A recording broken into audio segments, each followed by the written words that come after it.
वो आगे आएगा। मेटलर्जी का मीन्स होता है जिसमें मेटल को प्योर करेंगे, हाँ वो आगे आएगा बहुत, ठीक है। तो ये मेटल जब क्लोराइड से रिएक्शन कराएगा तो मेटल क्लोराइड बनाएगा, ठीक है। और इनके बीच में एक बॉन्ड होगा जिसे हम क्या कहते हैं, आयोनिक बॉन्ड कहते हैं। तो जब भी क्या होगा, मेटल के पास तुम्हें पता है पॉजिटिव आयंस होते हैं, तो ये क्या करेगा, अपने पॉजिटिव आयंस को क्लोराइड को दे देगा और यहां पर क्या बॉन्ड बनेगा, आयोनिक बॉन्ड बनेगा, ठीक है। जैसे मैं कराता हूं Na की Cl2 के साथ रिएक्शन, तो ये बनना चाहिए NaCl, ठीक है। तो ये 2Na हो जाएगा, 2NaCl।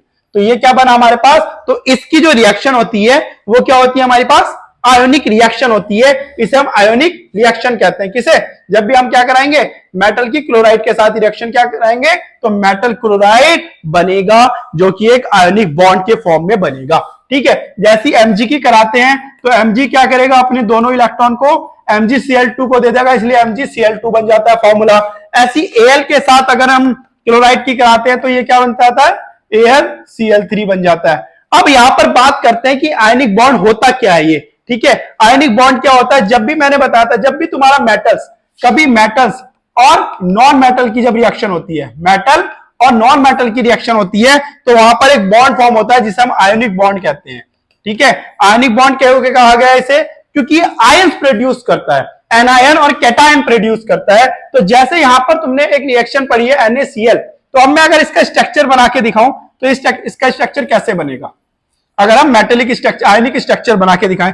कभी कभी पूछ लिया जाता है कि मेटल की क्लोराइड के साथ रिएक्शन कराओ विद इसके डॉट स्ट्रक्चर के साथ, तो ठीक है। जैसे सोडियम का क्या होता है, हमारे पास 11 होता है, तो ये बनेगा 281, तो ये 1 है, तो ये इसके ऊपर क्या आ जाएगा, लास्ट शेल में होते हैं 1, ये आ गया एक इलेक्ट्रॉन, ठीक है। क्लोरीन का कितना है, क्लोरीन के होते हैं कितने, Cl होता है, तो 70 नंबर पर आता है 287, तो लास्ट शेल में कितने हैं, 1। अब 7 अपने 7 क्यों देगा किसी को, वो एक ले लेगा तो पूरा शेल भर जाएगा।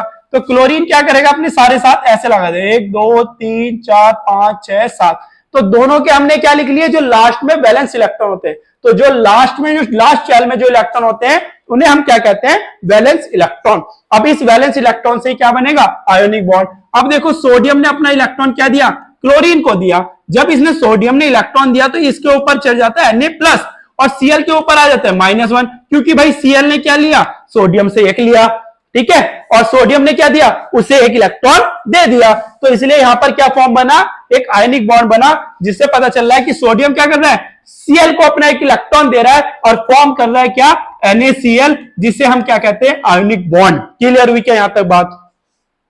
तो ऐसे तुम बना सकते हो अपने डॉट स्ट्रक्चर कि किस तरह हमारा आयनिक बॉन्ड फॉर्म होता है।